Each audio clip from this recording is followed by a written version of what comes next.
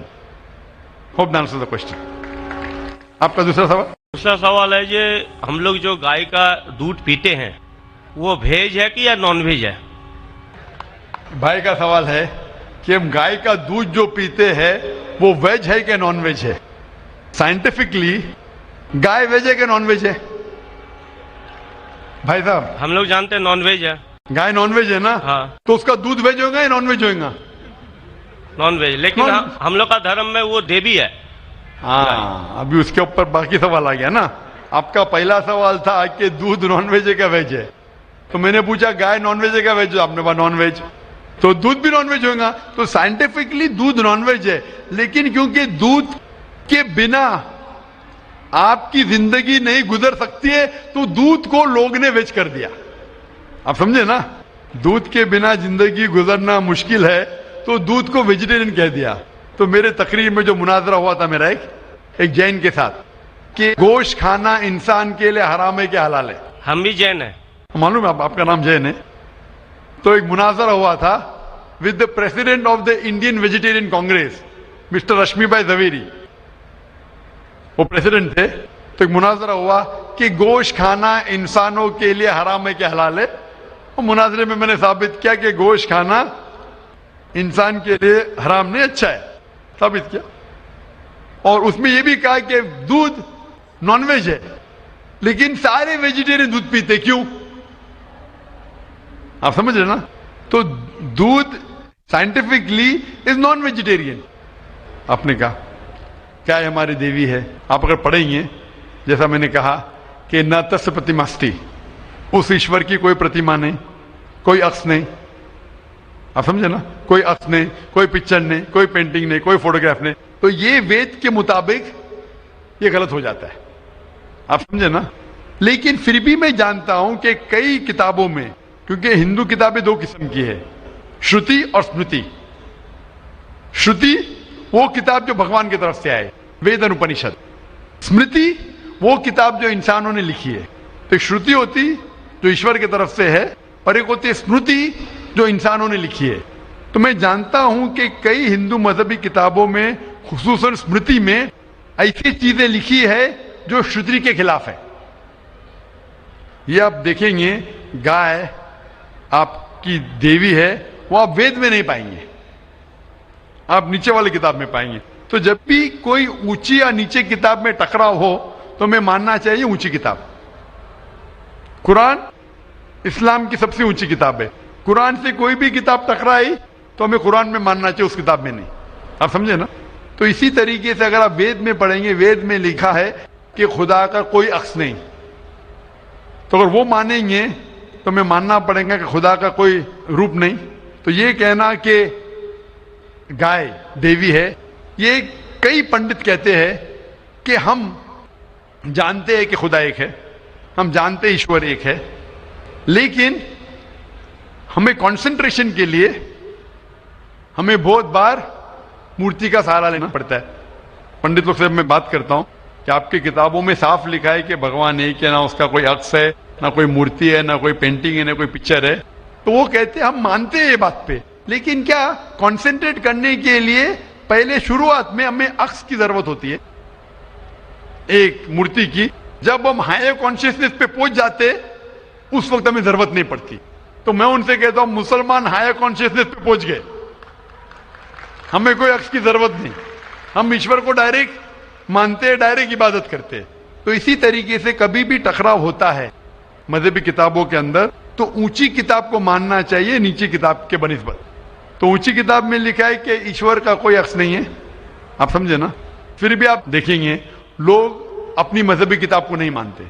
تو میرا یہی کہنا ہے لوگوں سے، چاہے مسلمان ہو، جیسا میں نے کہا کہ قرآن کو سمجھ کے پڑھو. میں کہتا ہوں ہندوؤں سے کہ آپ بھی وید کو سمجھ کے پڑھو. میں کہتا ہوں انڈین گورنمنٹ سے کہ سانسکرت کم از کم ہندوؤں کے لیے فرض کرو، تو ہندو کم از کم سانسکرت پڑھ سکیں گے، اپنے مذہب کے قریب آئیں گے، اور ہندو مسلم بھی قریب ہو جائیں گے. کیونکہ سانسکرت پڑھیں گے تو آپ کو پتا چلے گا کہ آپ کی کتاب میں کیا لکھا ہے. تو کوئی بھی پنڈت آپ کو گھمائے گا نہیں. پھر پنڈت گھمائے گا تو بولیں گے تو حوالہ دو کوئی ہے. آپ سمجھے نا. بہت سے ہندو میرے جو سنتے مجھے اپنے پنڈت سے پوچھتے کہ مسلمان ہے جو ایسا کرتا ہے, بولتے ارے ارے وہ مسلمان کو سنو مت. ارے کیوں نہیں سنو بھائی. میں اگر حوالہ غلط دے رہا ہوں تو آپ آگے پوچھ سکتے مجھے کہ آپ نے جو حوالہ دیا وید کا غلط ہے. میں انسان ہوں, غلطی کر سکتا ہوں. آپ سمجھے نا.